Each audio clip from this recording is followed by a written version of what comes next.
I like Kingdom Hearts. A lot. An unhealthy amount. So much so that every waking moment I think about that silly key boy with the banana shoes. And Kingdom Hearts 4 is just around the corner. Maybe. We still don't know. But the small amount of information we have about the game, namely its existence at all, is enough to get me excited. So now I want to go through the worlds that I think are going to be in the game. And I'm not just going to predict the worlds, I'm going to predict the order they're going to be in using KH3 as a basis. Because if anything, I think KH3 is a hallmark of how the games going forward are going to handle their respective Disney worlds. That being big, sprawling masses of huge, semi-open worlds, some more linear, with huge areas with little secrets to explore. And I'd be surprised if we get more worlds than we had in KH3, considering that game had a pretty long development time. Not like a decade long, like someone make you believe, but 6 years from announcement to release is still a long-ass time. I'll also be using KH3 selection as a basis for what we can expect from KH4's world selection. For instance, 3 only had 2 Pixar-based worlds, so I think it's safe to say that KH4 will also have, at most, 3 worlds based on the Lamp movies. Oh, and I'll also be talking about the KH original worlds I think we'll be exploring. Okay, enough dilly-dallying, let's start with the first world I think we're going to be going to. Wow, so original. Yeah, the first world we're going to be visiting is Quadranum. I don't see how this isn't going to happen. It's literally confirmed, and I'm not going to break from what we already know just because I want to be different. I do think Quadranum will be its own world with its own chests whenever they want to make the main collectible of this game. I don't think we'll do either Puppies or Lucky Emblems scam, and ultimately it'll be up to the team. But there's also the whole hub world aspect of Quadranum, but I don't think it being a hub world could exclude it from being an actual world. You know, basically any explorable location in these games is a world. Mysterious Tower and Birth by Sleep is a world. Quadranum can also certainly be classified as one. And after every world, we come back to Sora's apartment and begin exploring through this world again. Kinda similar to No More Heroes, which is a fucking wild place to get inspiration from, but the general formula of that game would actually be perfect for a KH game. Anyway, yeah, first word is Quadranum. I do not see any other alternative. Alongside Quadranum, I think that we'll get to play outside of Sora a little bit, kind of like the Dark World segments in KH3, and the hub for the non-Unreal worlds is, for my money, going to be Radiant Garden. I'm thinking it will be somewhat similar to KH3's Twilight Town, you know, nothing too large, but still pretty big. It'd also be nice to have BBS's version of the world get the full HD treatment, where you could walk to the fountain and the flower garden. As for other KH original stuff on the non-Quadranum side of things, I do think it'll be relegated to cutscenes only. I anticipate only one world to be fully explorable on that side of things, and since its absence in KH3 save for Merlin's house, it would make sense as a legacy world. Now let's get into the real meat of this discussion. What I've picked is the Disney worlds that Sora will go to. Another big ol' this is going to happen no matter what at one moment, it's Star Wars. And it's here where I want to remind you that I also think the order I present these worlds in is going to be the order they show up in throughout the game.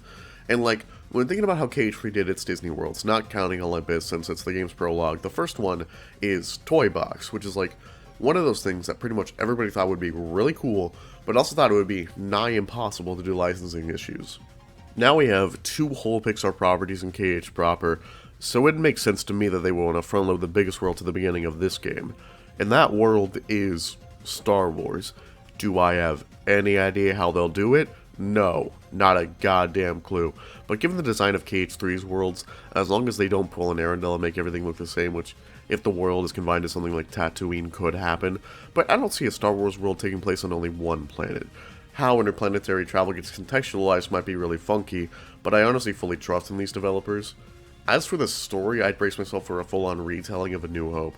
I don't see them wanting to create a new story with the characters, and Episode 4 kind of has all the big players in Star Wars.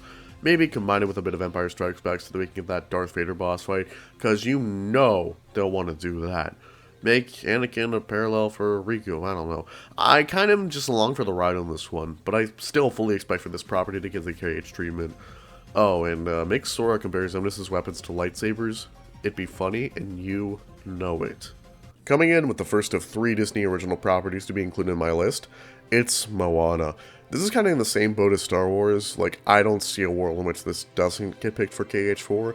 It is an adventure movie with 2 main protagonists, both of which have unique and interesting powers that would be really cool in that action RPG environment. Kind of like Star Wars, I expect them to follow the movie's plot, but I think there is a merit to doing so this time, aside from brand recognition. It's an adventure movie set in the Polynesian Islands, and don't let the name I chose for the world fool you. Like, the actual world design I imagine is something derivative of the Caribbean from KH3. Like, you have the general village of Montanui, and then the surrounding islands, as well as a place where you can explore under the ocean. We haven't really seen a world transition from land to sea since Prankster's Paradise, and the less I think about Dream Drop, the less my watch will beep at me that my heart rate is too high. Like, Tamatoa boss fight. Maui and Moana team-up move that incorporates him turning into animals and her connection to the ocean. It kind of feels like it makes itself. I would also appreciate it if Sora connects what's going on with Moana's grandmother to maybe himself, since he is quote-unquote dead, or maybe even Kairi's grandmother. KH3 was really good about sprinkling little moments that draw parallels from the Disney stuff to the KH stuff, even in worlds that otherwise I find don't add to the narrative at all, but this is a real opportunity to have something hit hard. And like, I don't mean to be an asshole or anything, but I really don't think we're going to be getting properties nixed because they're too cartoony. I can see a lean into the live-action / more realistic styles, and Moana is a film with pretty much solely human characters save for the giant enemy crab and the lava lady. So I don't see that being a limiting factor. I'd say like, maybe 50-50 for what is and isn't appropriate for Quadratum. Moana pretty comfortably sits in the, it's probably gonna happen camp for me. This sounds a little different from the rest of the video. I forgot to record this, so get used to this sky just for a little bit. If we're talking about properties I'm surprised haven't shown up yet in the series in one fashion or the other, I would say it has to be Mary Poppins. And initially I could see it being a rights issue with the estate of P.L. Travers, but given that they named a whole world after her and they made that sequel to Mary Poppins, I think now is a good time. Remember that? Remember when Disney just kind of shat out a sequel to one of the most beloved films and just nobody talked about it? The absolute state of the mouse right now is a little horrid, I'll be honest. At least Michael Eisner is entertaining as the main villain of Defunctland, and we are slowly getting more and more off topic, aren't we? Minigame worlds. They are either pretty alright, or bad. Like, I will not call a single world in any KH game bad, except for KH2 Atlantica. Just straight up a not fun time. The most interesting thing about it is the fact that, for some ungodly reason, Triton's throne room is explorable, and like, for live action properties that could possibly make for minigame worlds, like, if you have a minigame based around every song or set piece from the movie, it would be perfect. Make Sora dance with penguins, make him clean chimneys, let my boy fly a kite. How it would serve the overall story and themes, well, it depends on the themes that we don't know about. There might be a parallel between the bank Mr. Banks works at and the Master of Masters and Lushu, we just don't know enough about them. But just given their demeanor compared to the MOM, I'd bet on a solid no. It's just not a mainline KH game without a world completely based around minigames, and for my money, Mary Poppins would make for a real cool property to pick. And here we have the first and unfortunately last Pixar pick for my KH4 World speculation. It's Coco.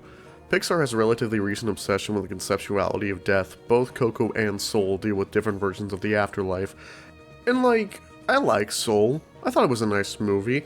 It has a lot of the problems like a lot of modern Pixar films do, namely the actual plot. I don't know how this became a review of Soul, so I'm going to stop here. But given the choice between which one of the two would be getting the KH treatment, Coco seems like the clear choice. There's a lot to do with that large area a lot of the movie takes place in. Soul has like that one area where the new souls are getting assigned their traits, but the bulk of the movie just takes place in regular-ass New York, and I don't think we need a new city environment when the whole hub world is going to be given that city treatment.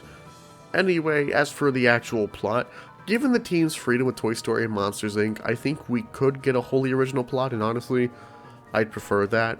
We could still get a lot of the characters from the film, but overall the actual themes are what I'm more interested in seeing KH adapt. And the environments, like, Coco is a fucking pretty movie, and we haven't seen a light brown / reddish environment in the series since Dream Drop Symphony of Sorcery. I'm either sensing a pattern or I secretly hate myself.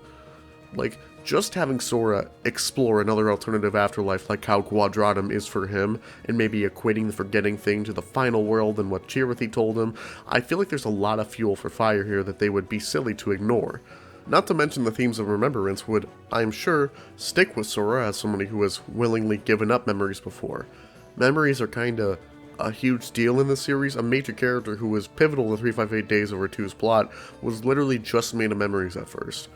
Like I said, a lot of potential, so I can see them choosing Coco for sure. Now it's time for the Arendelle of this game, Encanto's Casa Madrigal.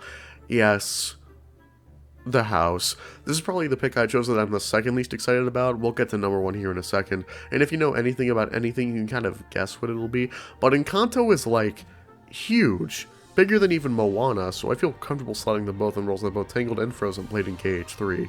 Do I necessarily want there to be an Encanto world? Kind of. There's a lot of room for possibility, but there's also a lot of room for disappointment. And I'm not talking about Mirabel being a Princess of Heart, which, by the way, guys, did we just forget that Alice was a fucking Princess of Heart? The criteria is just having a pure heart. They just happen to all be princesses. I get not wanting her to be quote-unquote special, because that's the point, but I honestly think people are overreacting. And like the Seven Hearts with Xehanort till deal anyway, we're kind of done with him. I think, I hope he does not show up in KH4. Let the man die. Another reason I'm not too excited at the prospect of this showing up is the Disney aspect to it all. I do think they'll want the team to stick close to the original film's plot, and that plot is not at all suited for the themes and general vibe I think KH4 is going to have. It's this showcase of how generational trauma causes us to become overprotective to a fault, and like, unless you somehow want to equate that to either Odin or Ericus is up to the game. But I just feel like it would ring a little hollow. I really hope if we get this world, the team is allowed to create a wholly original plot surrounding the world of Encanto, but maybe not so much the actual themes of the movie, and having just a regular-ass human as your party member for the world would be funny, I guess. I'm sorry if I'm a little cynical, but I have been burned before. Arendelle had the opportunity to be a truly great world, and it just couldn't due to the Disney execs interfering. I'd say I'm cautiously unoptimistic about this pick, but if they do follow in the movie plot, they better add a boss fight against the actual house. And now for a pick I'm actually fucking stoked about, the Muppets. Of all the Disney-acquired properties, this is the one I would most want to see adapted into a KH world. It's clear the Big D, it did not sound right calling Disney that, has an interest in the franchise if they're willing to keep making direct-to-Disney Plus shit for them. So like, it's at the perfect crossroads of wanting to keep them relevant, while also not caring enough to give them a feature film that makes it perfect fodder for the KH team to do whatever the fuck they want with it. And like, full disclosure, I can see this world going one of two ways direction-wise. Either it's a start-to-finish traditional KH romp, or it's another minigame collection. I'm not sure if there's any real merit to either idea being picked over the other, but I do think it could go either way. If they were to go the minigame route, I would like there to be like Muppets you find scattered through Quadratum, and maybe even the actual other worlds, kind of like Dalmatians in KH1, and over the course of the game you can get them back to the studio before creating a show featuring a select few of the Muppets you've freed. If it goes straight forward, well, I can see them either making a new thing or just doing the plot of either the original Muppets movie or Muppets 2011. I'm a little torn if I want Sora to become a Muppet, because he would absolutely fill that role of actual live human being next to the puppets, but as it is, I don't see a lot of opportunities for giving him world-specific outfits or transformations, so why not? Yeah. Make Sora tell a terrible joke with Fozzie. Make him cast Firaga on Gonzo's cannons. Have him get beaten up by Miss Piggy. It'd be fun. Do it. And here it is, the world I am least excited to see in KH4 that I think will be in the game. It's Marvel. You'd assume MCU, but Square does own that Avengers game, so honestly I'm expecting the absolute worst, so that if we do get MCU stuff, at least it won't be from the Avengers game. I don't even hate the MCU, I just think it's the most generic thing they could pick from. Given that I can't imagine they'll do anything beyond the first Avengers movie, I can't see this being anything more than the sheer novelty of seeing Sora next to Iron Man and Captain America. Maybe calling back to San Francisco, but he gets upset because the 3 part of Keyblade Hero 3 is just not there right now. I don't know. But I do have one idea. Sora should not meet Captain America right away, but hear his name and think he's a pirate. Then when he meets Steve and he's like the most Boy Scout-ass guy you could ever think of in your life, Sora just gets disappointed. And I think my general apathy is why I'm pretty wholly unexcited, because to me there's nothing more than the novelty of it all. And sure, it would be cool, but that just falls into style without substance. Whatever, I'm sure they'll make it work, but consider me not a huge fan of Marvel or MCU stuff appearing in KH4. Okay, so this is definitely my weird pick for the game. Each mainline game has like one pick for a rule that makes no sense but is actually fucking rad. KH1 had Halloween Town, KH2 had Space Paranoids, and KH3 had the balls to use pirates again and make it peak. So this is my out there world for KH4. The Great Mouse Detective. Of all the classic animated Disney films that have not been adapted for a KH World yet, I'd say this is up there with Treasure Planet as one I've wanted to see for a long time, and it just hasn't happened yet. So let's get weird. Shrink Sora down to the size of a mouse like Ventus in Castle of Dreams. Have him have no idea what the fuck is going on in the mystery and just be along for the ride. Boss fight against Radiguet on a slippery Big Ben. Sora gets a weird feeling of deja vu. It would be fun. The urban-ish setting for the world makes it a shoo-in for a part of Quadranum, just like Mary Poppins. I can imagine going down a street and slowly shrinking down until you meet either Basil or Olivia, and Sora realizes he's the size of a rat and just kind of sighs. It would be funny. And having a boss fight against a Disney villain is always fun, and Radiguet is already such a scenery-chewing fuck nugget, I know they could absolutely create something fun with him as the final boss. I'm not even super hot on the movie, I just think it's time to use it in a Kingdom Hearts game. And here's my pick for the final original world of KH4, The Ruins of Daybreak Town. Yep, we're going full Union Cross for this one. In terms of places I'd want Sora to visit from the mobile games, or rather, places I want to see playable, Daybreak Town is up there. It kind of fits into my bigger theory for this next trilogy, or the Lost Master arc, is that it's going to fit the general skeleton of the original trilogy. First, we fight a single guy, then a group of guys, then the original guy with the group of guys, plus the guy who's been orchestrating it the whole time. If that wasn't really clear, well, I want KH4 to be Lushu's game. I want to explore his relationship with the Master, what he's been doing in the interim between Union Cross and Birth by Sleep where he shows up as Braig, and I want him to be the final boss. And having him hang out in the place he basically condemned to ruin by fully trusting in the MOM is the kind of thing this series makes me yearn for. I could be getting some things wrong. Lord knows I am not looking up 4 hours of cutscenes that fully activate my ADHD and make me lose focus. It could also be Sora's first taste of the Keyblade legacy that Semnis had mentioned, and realizing that this goes way beyond Xehanort. I wouldn't mind Master of Masters talking directly to Sora, matter of fact, I think it's gonna happen at least once, but this game should have Lushu be the main villain. Or, that's my hope. Not to mention his face would be the only one Sora would recognize, and giving James Patrick Stewart more work is always appreciated. Xigbar fans, we stay winning! As for world design, I really hope they go all in on this one. The Keyblade graveyard has always looked cool, but in terms of actual design, it's been a steady decline since it was first playable in 2FM. I sincerely hope we get that Hollow Bastion / Scala-esque puzzle platforming as opposed to, well, literally nothing except boss rooms like KH2 or one kind of puzzle like the Labyrinth in KH3. And speaking of design, please let the final boss be something truly insane. I need that Ansem World of Chaos type design that has been slowly been replaced for more and more human looking final boss designs. I don't need the whole fight to be Lushu turning into a boat, but a similar amount of spectacle is something I've come to expect from a final boss in the mainline KH games. That or like the Keyblade armor that Shion summons in Days would also be interesting, while keeping the general Union Cross aesthetic to Lushu's moveset. Then you beat him and the game ends with Sora reunited with Donald and Goofy. I know there should be a but to that scenario, but I'm unsure if they want to go full KH1 ending and have it be the ending of that game, but the opposite people on the side of each door, or if they would want to do something a little more original. You know, history doesn't necessarily repeat, but it does rhyme. And the secret ending would definitely have the foretellers plus a mulligan character we haven't seen in the main games yet. Like, is Brain the only one? I guess we're in for a brainwave. A brain sweep, if you will. Or Scold. Could be her. It's probably gonna be Scold. Ignore the brain sweep from before. I'm out of my ass. And that's the video. I guess I should maybe go over some stuff I know people really want to see in the game. That being namely like more Pixar stuff and sequels to other Disney worlds, but there's some reasons unique to each thing I just listed I want to talk about. Namely that, given all the Pixar properties that haven't been used, I don't see a world in which one of them gets chosen over some of the stuff I picked out. Like, I love The Incredibles, I would love to see that universe in KH, but I'm pretty confident we're already doing superheroes with Marvel. And even something like A Bug's Life I can see being too similar to The Great Mouse Detective, which, yeah, I do think they would rather choose the Funny Mouse movie over the Funny Ant movie. As for the sequel approach, I think it would go a long way in adding to the isolation Sora feels from his friends if he also didn't see a single familiar face his entire adventure save for Lushu.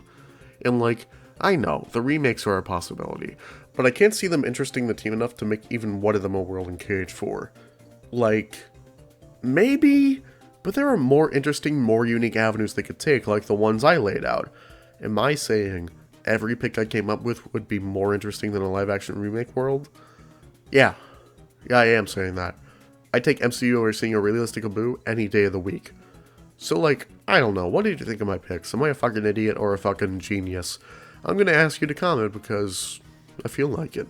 Also, if this video gets enough traction, I want to do another KH discussion video over all the post-game content KH3 got, so boost this video if that sounds like a cool time. Sky out.